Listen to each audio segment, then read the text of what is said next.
This is NASA TV.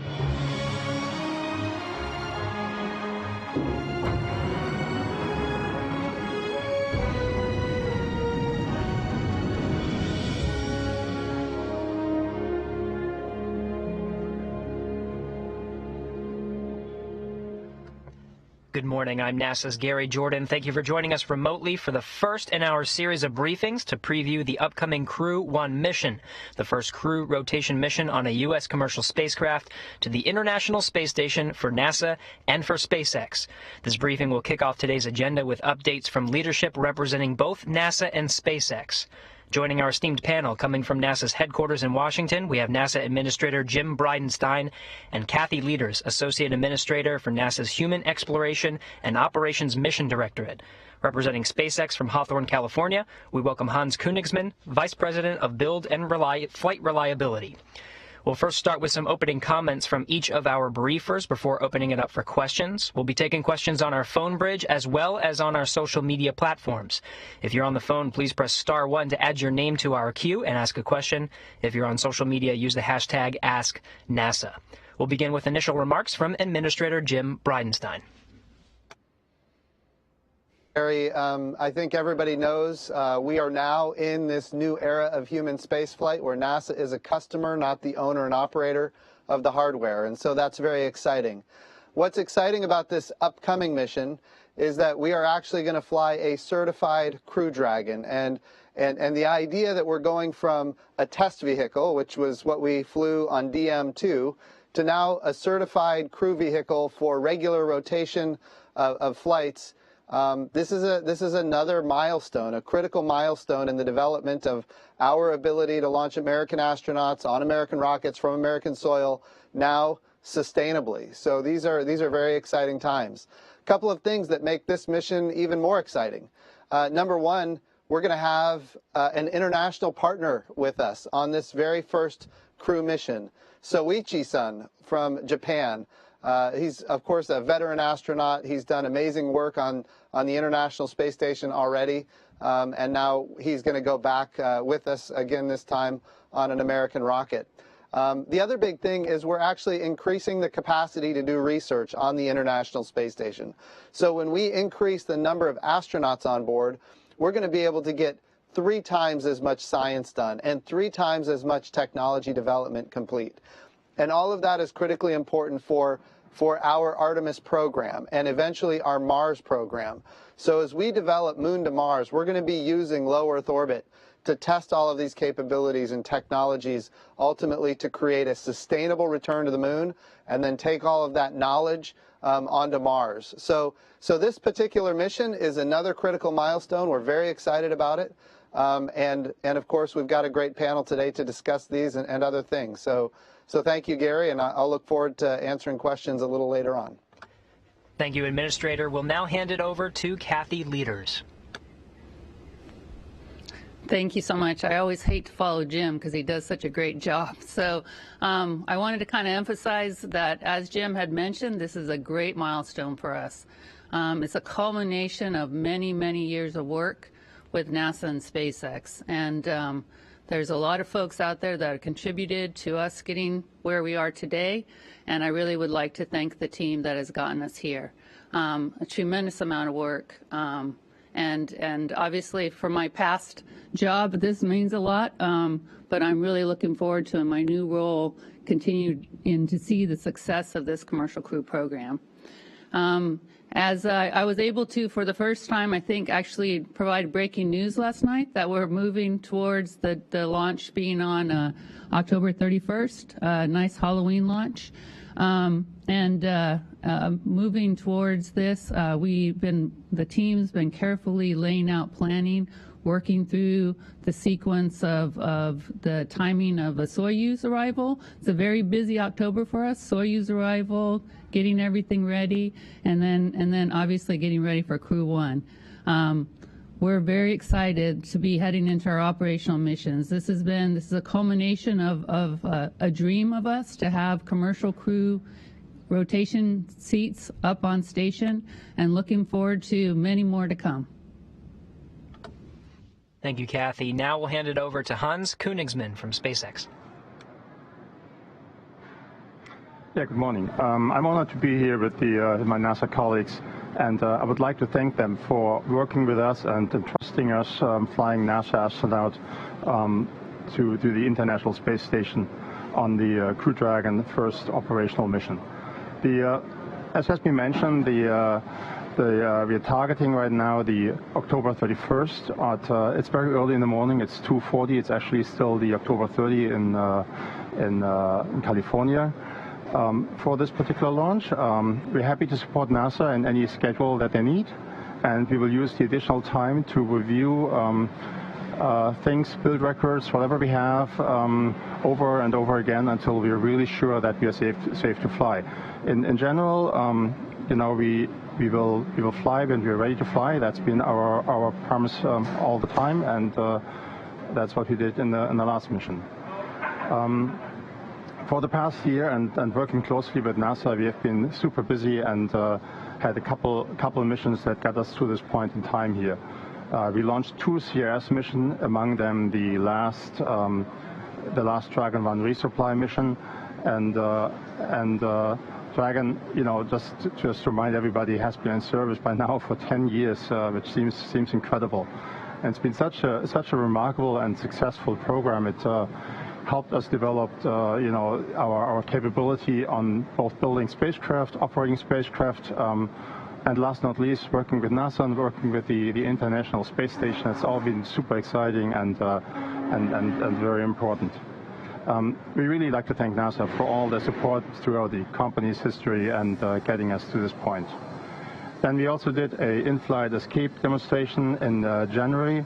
And then, of course, if you recall, in May this year, we launched the Demo 2 mission and returned human spaceflight to the United States for the first time since 9 years.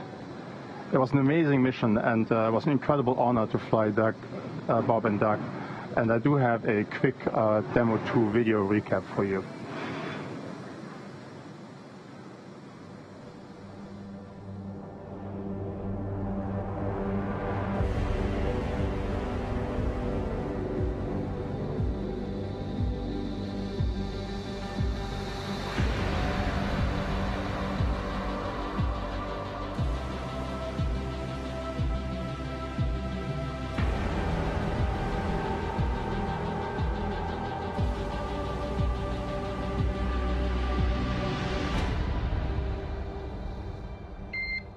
Good morning, welcome aboard. Dragon, SpaceX, comm check, ground stations. SpaceX Dragon, we're go for launch. Let's light this candle. 3, 2, 1. Ignition. Liftoff of the Falcon 9 and Crew Dragon. Go NASA, go SpaceX, Godspeed, Bob and Doug.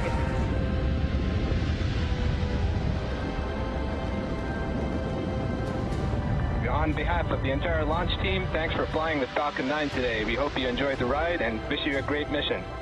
We would like to welcome you aboard Capsule Endeavour. We do have a friend on board with us, Trimmer, the Apatosaurus. I think I was requested to do a backflip. Good night, Megan and Theo. And Karen and Jack.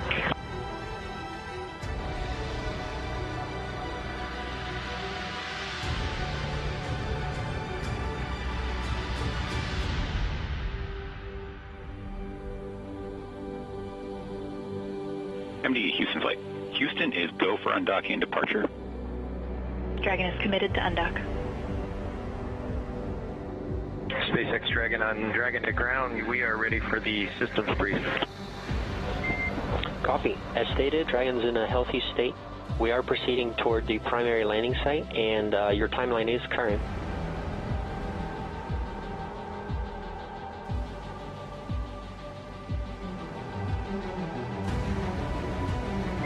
Visual, 2 drogues out. 300 meters. We are braced for splashdown. Copy, brace for splashdown.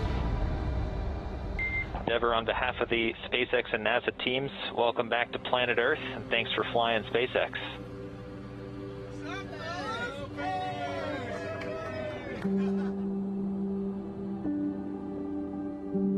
It's a humbling experience to be a part of what was accomplished. It's great to see how excited everybody was. We hope it brings a little bit of brightness to a pretty tough 2020.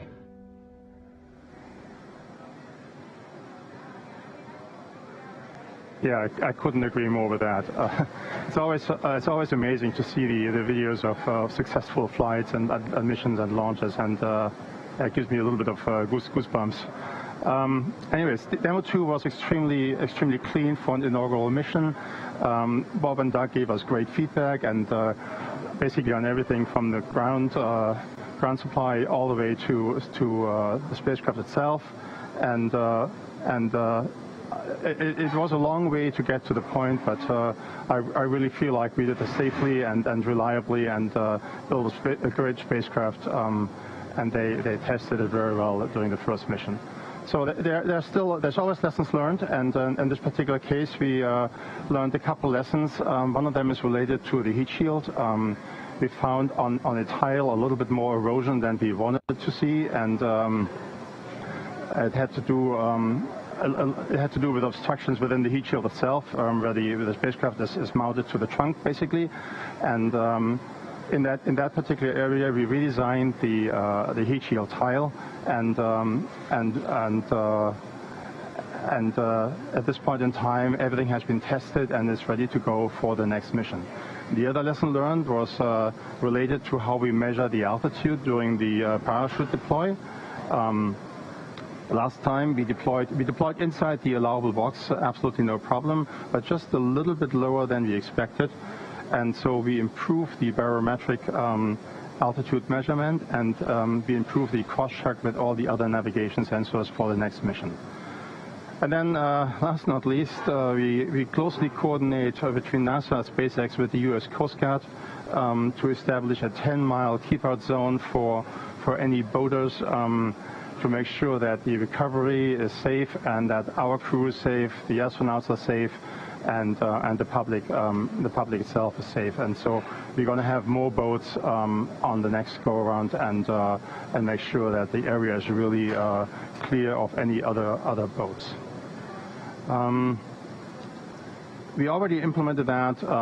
We are at this point in time reviewing documentation, making sure everything is good to go. We do have a static fire ahead of us, and several simulations also to keep the crew and ourselves, sharp and good to go. And so I'm definitely looking forward to moving into the operational phase with Dragon, and having more and more operational flights over the next coming years. Talking about the next coming years, I also want to talk about quickly about the cargo Dragon 2. We had a picture a while back. I'm not sure if we can show this again. Well, it's there it is, exactly. That's the new cargo Dragon, right? This is CRS-21, or in NASA language, SpaceX 21, I guess. And it's very similar to the old Dragon in the way that we load the cargo inside, basically, and there's a trunk that has external cargoes. Very similar. The difference is that we use the arm on the tower now to just walk in and load it there. It's going to be a little bit easier for the crew to do this. But yeah, it's essentially proven technology on our side with an updated and new vehicle that's very similar to the crew version. Once this Dragon attaches to the station, it docks actually like the Crew Dragon does. It will be the first time that we have two Dragons on the International Space Station. That's pretty amazing. And if you think about it, going forward, we actually anticipate right now that during 2021 we will always have at least one Dragon attached to the space station, either bringing astronauts to the space station, or bringing the resupply cargo, depending on which vehicle it is. Again, we're honored to work with NASA, its international partners, and and support the important research and experiments on board of the space station. It's been a great pleasure. We're humbled to be the nation's premier provider to the International Space Station. Back to you. Thanks to all of our briefers for those initial remarks. We'll now open it up for questions. Again, if you're on our phone bridge, please press *1 to submit a question. Once your name is called, please state to whom you'd like to direct your question. We'll have a lot of questions, so if you find that yours has already been answered, press *2 to withdraw it. On social media, please use the hashtag #AskNASA. Let's start on our phone bridge with Joey Roulette from Reuters. For doing this. Question is for Hans Koenigsmann and Jim Bridenstine or Kathy Litters. I was just wondering generally what work is needed before we can officially certify Crew Dragon, and if there's any specific details about that you could provide that you learned from the DN2 mission, that would be great. Thanks.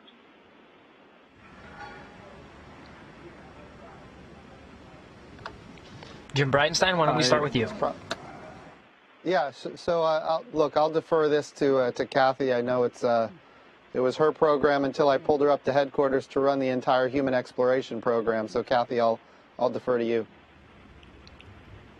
Yeah, I think the major work is in a couple of different areas. One is in updating the design in the two areas that Hans already mentioned, which is some very localized upgrades of the TPS and those attach points. And I know in the press conference following this, Steve Stitch, even though I hate the fact that he gets to do this, I'm sure he'll talk about it a whole bunch. So, but, obviously we had to update that certification. We did a demo flight to learn, and so we found out that in those particular locations, we'd like to have an updated design. And so the new work is focused in that area.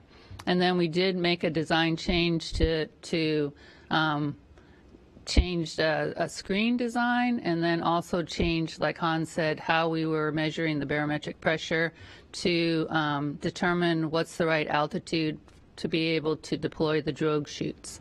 And so really the big chunk of the certification is in those upgrades, and then any deltas.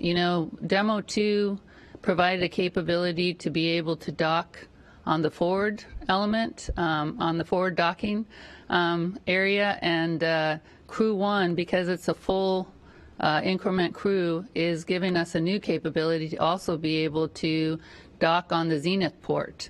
And so those were capabilities that were needed for our increment missions, but weren't needed to safely fly crew for our Demo 2 mission. So the team's kind of doing their Delta certification efforts. The big chunk of the work had been done prior to Demo 2.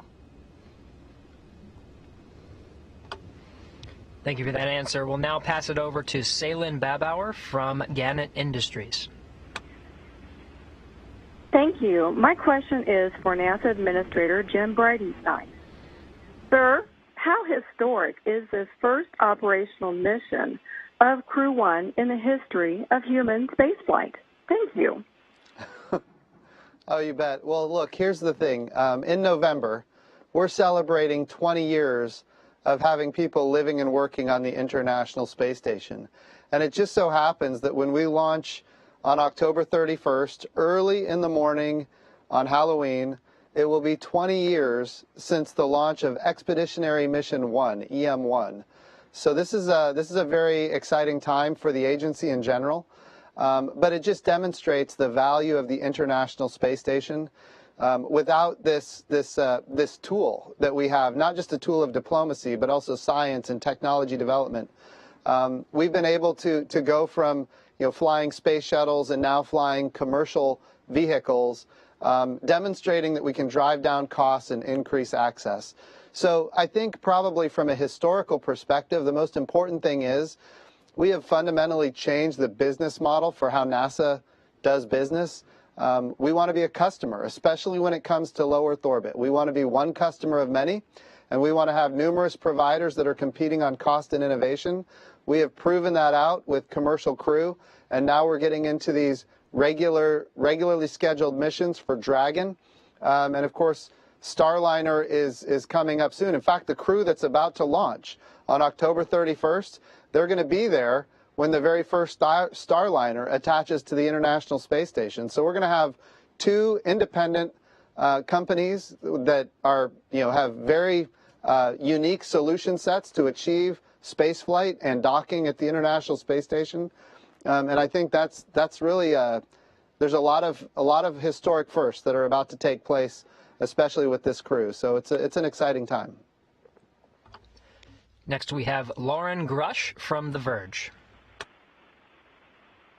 Hi, thank you so much for taking my question. I recall with DM2 there are constraints on the Crew Dragon's lifetime in orbit because of its solar panels. I'm wondering if those similar constraints are on this mission or if the Crew Dragon's lifetime in orbit has been extended. Thank you. So the solar panels are different for a longer duration. I'll leave it to Kathy. Oh, sorry about that. Stepping on you there. It's a fully certified vehicle, so 210 days. So as Jim said, there's an upgraded solar panel design, and so every aspect of the vehicle is 210 days. Thank you. Friendly reminder for our callers to please state to whom you'd like to direct your question. Next, we have Michael Sheets from CNBC. Hi, all. I just wanted to ask a quick question that could be answered by either Kathy or Hans. I know that Crew Dragon is designed to hold up to 7 passengers. I'm wondering at this point when you might expect to see that full capability utilized. I know this is a big step from 2 to 4, but I'm wondering whether or not you have any missions planned in the near future that would expand that all the way up to the full 7 passengers. Thanks. So from a NASA perspective, I'll answer first and then let Hans talk about the capacity for 7. Our capability is for 4, but we also have this unique, we have unique requirements for us to also fly powered cargo payloads that take up extra room and then additional cargo, right, where other missions in low Earth orbit may or may not have those types of requirements also. So the NASA capability is for the full complement of 4 crew members, like Jim talked about, but that's what trades off our crew and cargo requirements for these missions. Yeah, we always have the option, but as for NASA missions, we use the space right now for cargo and an extra capability, and we will continue to fly 4 astronauts to the International Space Station. And also on the first mission, we will learn on how well the ECLSS, the life support system, continues to work with 4 people. And then going forward, we will look at other options. Next, we have Andrea Leinfelder from the Houston Chronicle. Hi, thanks for taking my call this morning. So I recall of Demo 2, this question's for Kathy. I recall of Demo 2 that we launched in the afternoon, partly because of the astronaut sleep schedule. We know we need everyone to be able to get a good night's rest and to sleep at the right time. So I was curious as to why we decided to launch this one at 2:40 in the morning. Thank you. Well, I wish for my boss's sake I could launch this mission in the afternoon, I think, because really what drives when we launch is the phasing. So when the rocket and the International Space Station kind of line up together in the best way for us to get there. So really physics kind of drives the time frame for when we launch during on particular days. So it worked out really nicely for us on our launch in May that we were able to provide a nice launch window in the afternoon. I was hoping I'd be able to do the same thing for this mission, but we're going to have a great launch, excuse me, early in the morning instead. So night launches are very beautiful. Next, we have Paul Brinkman from UPI. Yeah, hello. Thanks for doing this. I guess my question is for Hans, or actually about the four-person capacity. I'm just wondering if you could kind of go through how egress of the capsule will work. And I'm also wondering if anybody there knows whether this is the first time in history that a capsule will carry 4 people?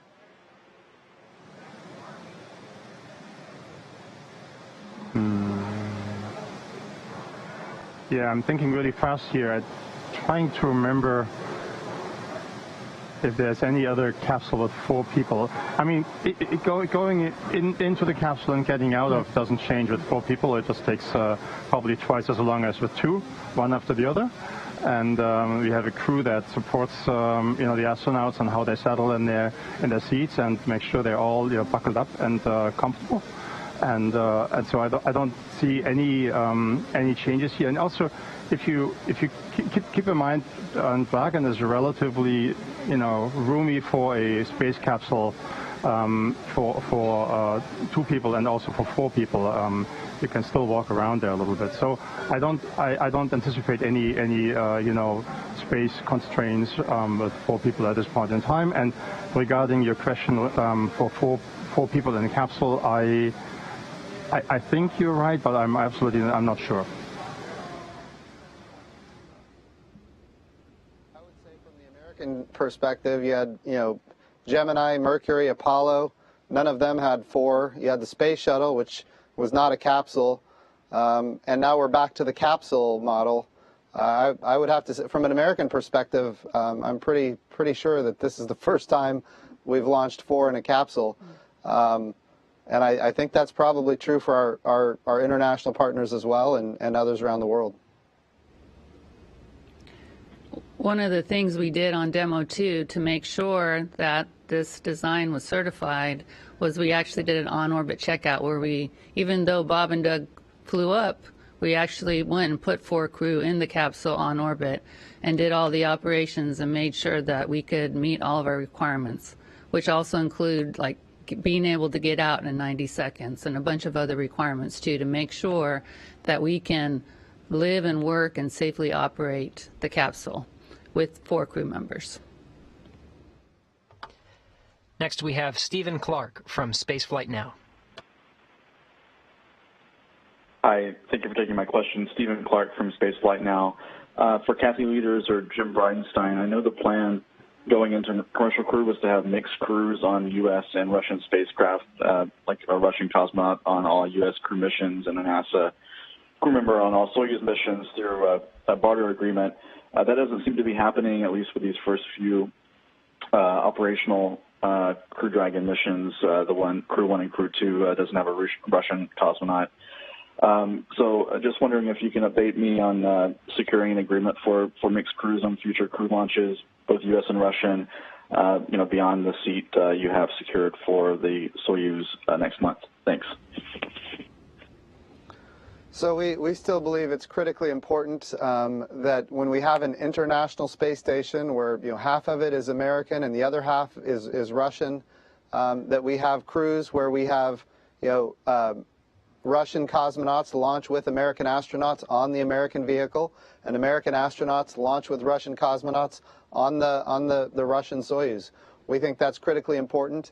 I know our partners over at Russia also believe that is important, and I know that we're working towards that between our 2 agencies day in and day out.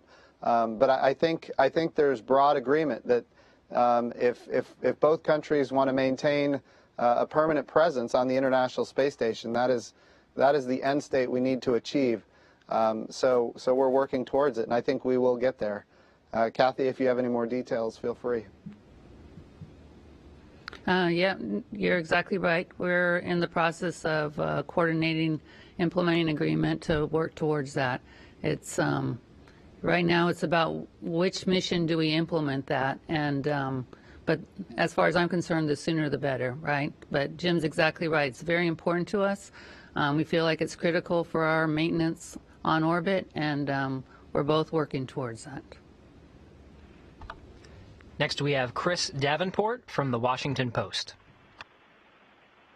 Hey guys, thanks for doing this. I guess my question is for Hans, just a technical question to follow up on the heat shield. I wonder if you could say how much erosion there was. I mean, it sounds like you still had plenty of margin. Was it across the entire heat shield or just in a localized area? And when you said, I think you said you updated the screen design, I wonder if you might explain what that means. Thanks. Certainly.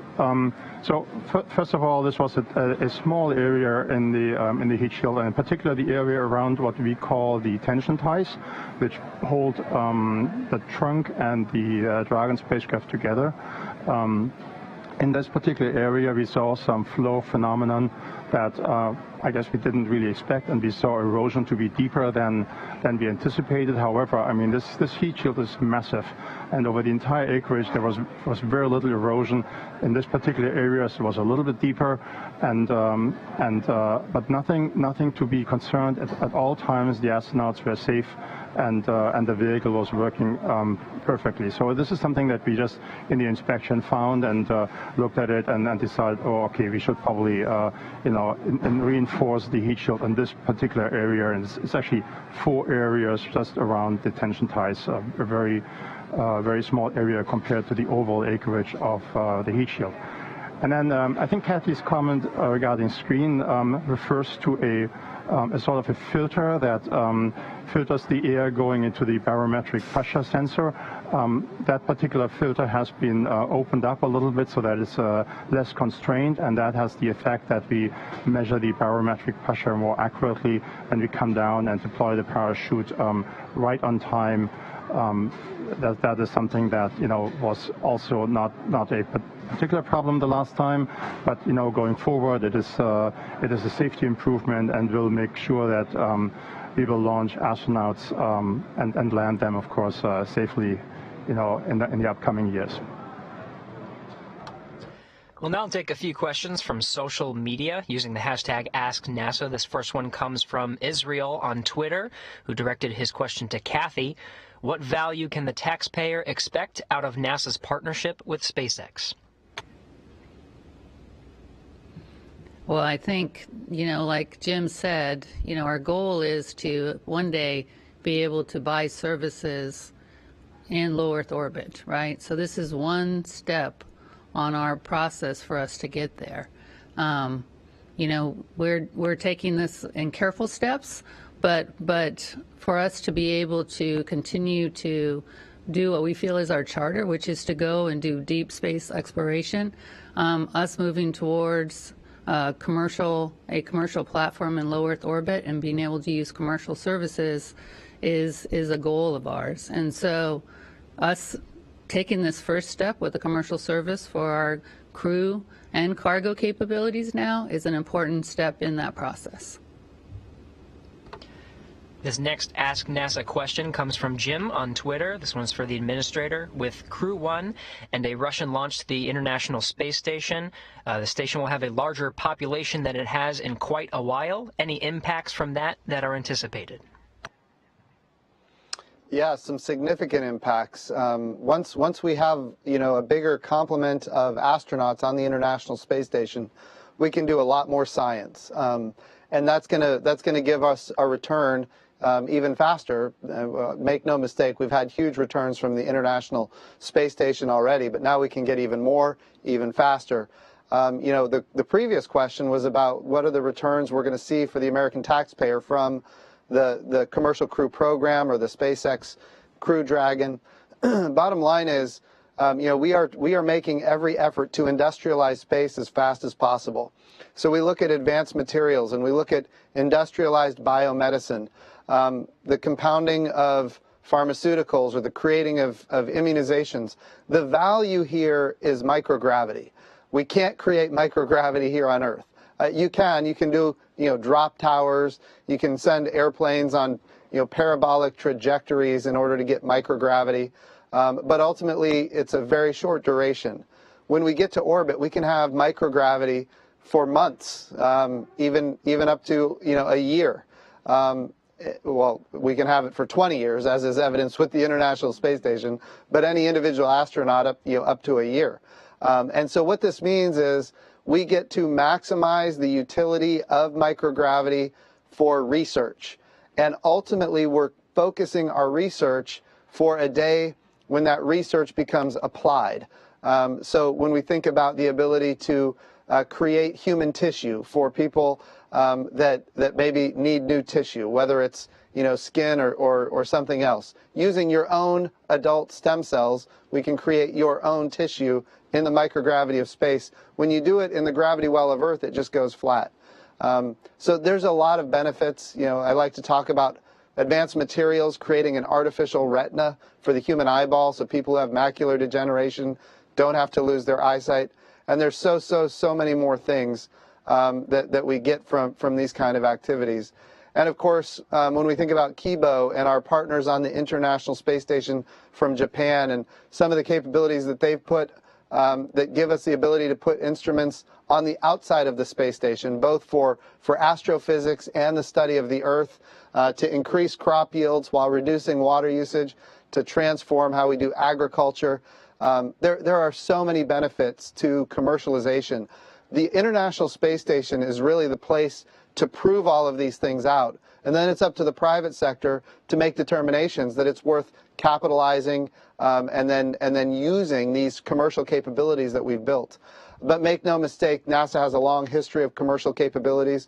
We think about people watching this right now on the internet, for example, internet broadband from space, Dish Network, DirecTV, GPS, how do we navigate, how do we produce food and energy and do disaster relief, predict weather, understand climate. The returns here are really astonishing. The International Space Station is an amazing capability for the country. And of course, having more crew on the International Space Station makes all of these advancements happen faster. And that gets us to a day of commercialization faster than we could have done otherwise. So this is really, it's a great time to be at NASA, and it's a great time to see all of the amazing developments happen. We'll now return to our phone bridge over to Jeff Faust from Space News. Yeah, good morning. I wanted to return to the issue of certification and when, this is for Kathy, when you expect to have everything wrapped up and have that certification review, and how soon can that certification review take place before the launch? Thanks. So we've actually had our program level certification review already, and we had our status at the agency level. So right now we're just in the process of finalizing the last few pieces of documentation that we need to close out our human rating certification plan, which I view that will be done probably in the next week to 10 days. And then our final cert we will be doing at our as part of our flight readiness review for Crew 1. So we're kind of doing it in two phases, finishing up our human rating certification plan, which I think should be in the next week to 10 days, and then finalizing, kind of dotting the I's, crossing the T's at our flight readiness review. That will be coming up about a week before we go into Crew 1. Next we have Eric Berger from Ars Technica. Yeah, hi. Thanks very much for doing this. My question is about commercial space. I think all of you are true believers. Hans and Kathy, obviously you guys have been doing this for a long time. Jim, I think everyone on the phone could chant along with NASA wants to be one of many customers. But I'd like to know whether, Jim, in the 4 months since Demo 2, you've seen a shift from the non-believers in commercial space, so the skeptics who maybe thought commercial space wasn't up to the task. Have you seen any signs that sort of, maybe more people are realizing the potential here? Absolutely. I can tell you that the enthusiasm for what happened on Demo 2 was extremely robust among people within the U.S. government, of course, among members of Congress that fund NASA's budgets, but that enthusiasm was not just in the government. It was also nationwide. I mean, the entire world watched and was in awe of the accomplishment. So I do believe that there is a very robust. There's a lot of support for these capabilities, and so yeah, I think it's as strong now as it's ever been. I think some of the doubters have maybe been made to not doubt so much because it has now happened. But I also think, look, commercial crew was really the second part. We were resupplying the International Space Station commercially with Northrop Grumman and SpaceX ahead of that. So the next big thing, Eric, and I know you know this, the next big thing is commercial habitation apart from the International Space Station, which is something that we need members of Congress to be willing to fund.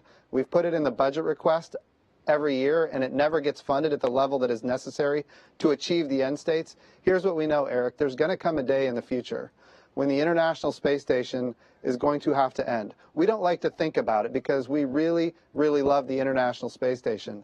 But we also do have to think about the fact that 20 years is a long time, and it can't last forever. We have to be making the investments right now today so that we don't have a gap in low Earth orbit. That's what's been lacking.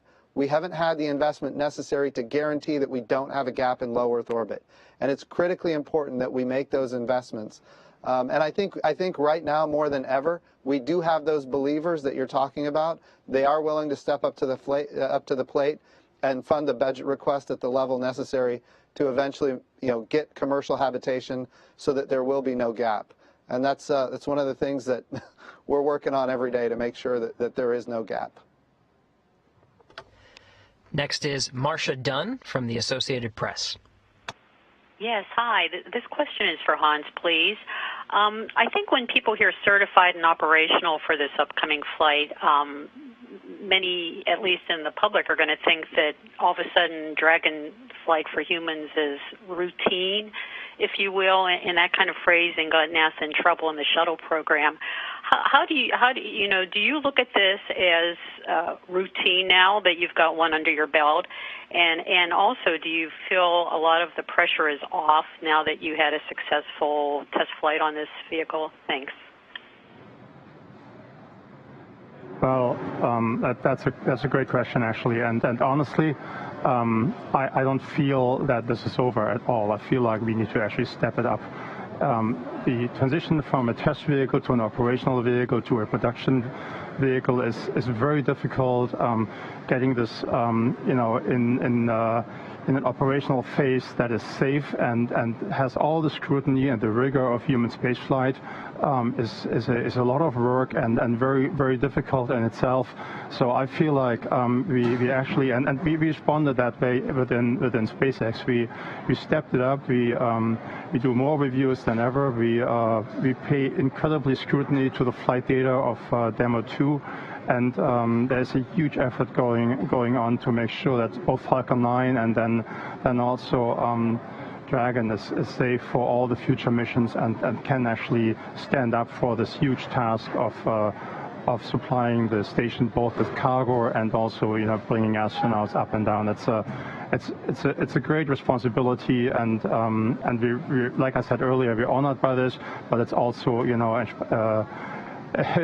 at least I personally feel that it weighs on me, and we have to work harder to make this work safely. Yeah, Hans and I talk about this a lot, and it's about staying vigilant, stay vigilant. And as a team, we need to stay vigilant. We need to keep going. We need to operate in a safe manner. It's very important for us to not kind of take our foot off the gas, right? We got to keep operating in a safe and in a safe manner. Next, we have Douglas Messier from Parabolic Arc. Yeah, I had a question for Hans.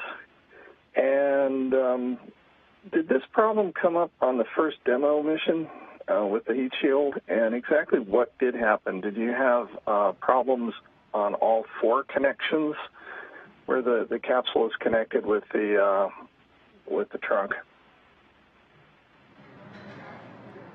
Yeah, the best way I can explain it without slides and lots of data is that these tension ties that connect the trunk and the spacecraft, they cause some disturbance in the airflow around them, and then there's a little bit, it digs a deeper hole into the heat shield right after that because there's probably a vortex or something like that. I don't know the exact technical details on this one, but the effect is basically that one particular tile has basically more erosion than the others. It tunnels basically into the tile. And like I said earlier, this was always a safe situation. It never got to structure. The overall heat shield was working great. So it's something that is relatively easy to fix by putting a more resistant or erosion-resistant material in that particular place, because you want to be careful. You don't want to make too many changes at this point in time either. And then basically test it. We did that last week, and it came out great. And so I'm confident that we fixed this particular problem very well. Next, we'll go over to Irene Klotz from Aviation Week. Hi. Actually had a similar question from Doug, so I think I'll just continue his for a minute, is for Hans. What estimate percent did the TPS ablate relative to your predictions, and why didn't this show up on Demo 1? And then also for Kathy, are you expecting to process any waivers for the Dragon Crew 1 flight? Yeah, so I'm not sure I can say it's an estimate because it's really just locally and in one particular spot. It's a good reminder regarding Demo 1. We didn't see this on Demo 1, at least not to this extent that we noticed something. It's a good question. Demo 1 was slightly lighter, had a slightly different trajectory. Maybe that caused this. At the end of the day, it's great that we found it on this flight, and can basically take corrective action going forward. And also, like I said, this was not an unsafe situation at all. This is just something that we observed and then basically changed to make sure that nothing bad will ever happen. So that's like I said on Demo 1. If you look at it with hindsight, you might see some erosion, but honestly, it's not very visible there. And Irene, I do not know the final count for the waivers, so I would maybe hold that question and ask that question of Steve Stitch. Next, we have Rachel Joy from Florida Today. Hey there, this question is for Bridenstine. Back during Demo 2, due to COVID-19, you asked that launch spectators and visitors not visit the Space Coast to watch the launch. Here we are 5 months later. What is NASA's approach or messaging for launch spectators for this historic launch? Thank you. Yeah, so we have to remember that even though we suggested for Demo 2 people not come to the launch, it certainly didn't prevent them from coming. And there were massive crowds, outside of the Kennedy Space Center. So what we're asking people to do is follow CDC guidelines, to follow the guidelines from the state of Florida, and do what is necessary to keep safe. I mean, that's ultimately what our objective is. I will tell you that we are limiting the amount of visitors that can come onto the Kennedy Space Center. We have a lot of, as you're aware, we have a lot of very important missions coming up. My number one objective is to make sure that we don't have an outbreak at the Kennedy Space Center. We've been very successful keeping our people safe so far. We want to make sure that we keep them safe so that ultimately we can continue to do the mission of NASA and the United States of America. We'll now go over to Megan Bartles from Space.com. Hi, thanks so much for taking my question. This is Megan Bartels with Space.com with a question for, I think, Hans. You mentioned recently that the new heat shield design was tested last week.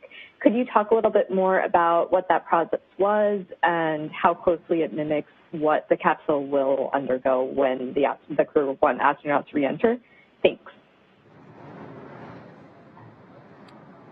Yes, of course. So the test we do is it's called an ArcJet test, and it is in a NASA facility in Moffett.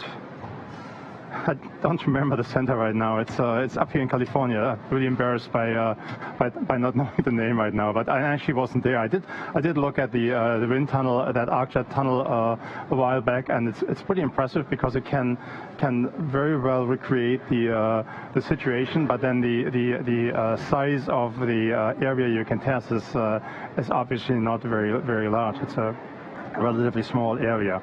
So I think we, in terms of as realistic testing as you can, we did what we could, and then we also do a lot of analysis and make sure that we got any flow phenomenon worked out from the analysis side based on the flight data we saw with Demo 2 and then last but not least, I also mentioned that CRS-21, the new cargo Dragon, will go up a month after Crew 1, and this particular Dragon will come back earlier, so that gives us another chance to validate the design and to make sure that everything is safe and good going forward. And it's Ames. It was done at the Ames Research Center, and obviously NASA and SpaceX folks have been looking at it. We have a lot of thermal protection system experts too, and everybody understands kind of how to correlate the data from those samples and be able to understand it, and I think we're very satisfied with the design. We have time for one or two more questions. We'll next go to Morgan McFall-Johnson from Business Insider. Hi, thanks so much for taking my question. This one is for Kathy or Jim, maybe. You've got a whole bunch of data back from Demo 2 now. I'm just wondering if you found any pleasant surprises in looking over that. And relatedly, do you have a new average estimated LOC and LOM numbers for Crew 1? And if so, what drove that change? Thanks so much. Kathy, I'll let you answer this. Okay. So the lock requirements that we had were design requirements, and so those are closed out. They'll be closed out during our certification phase. It's a design requirement over kind of the life of the program, and so all of SpaceX met. I think the final number was 1 in 276, and so met the NASA requirements for it. Demo 2 went so well for us. We're spending a lot of time talking about those two pieces, but honestly, the spacecraft launch went beautifully, rendezvous, docking went beautifully. Like I talked about, we were able to do the 4 crew test, the habitability test while the vehicle was on orbit. The return, went beautifully first time coming back. And Bob and Doug were able to give us great insight on how the vehicle operated through all the phases of flight. So I don't think it will be a great mission if Crew 1 goes exactly the same way. So I'm counting on it, Hans. I'm counting on a beautiful mission the exact same way. So we're looking forward to this. This is going to be a great day. Thanks to all who submitted questions today, and thanks to today's briefers for taking the time to discuss this historic event. This is the first in our series of briefings today. Next up is a briefing to discuss the Crew 1 mission overview. That's at 12:30 p.m. Eastern, and we'll host the astronauts of Crew 1 for a news conference at 2 p.m. For details on these briefings and for the latest on this mission, please visit nasa.gov/commercial crew. Thanks again for joining us. That will wrap up today's briefing.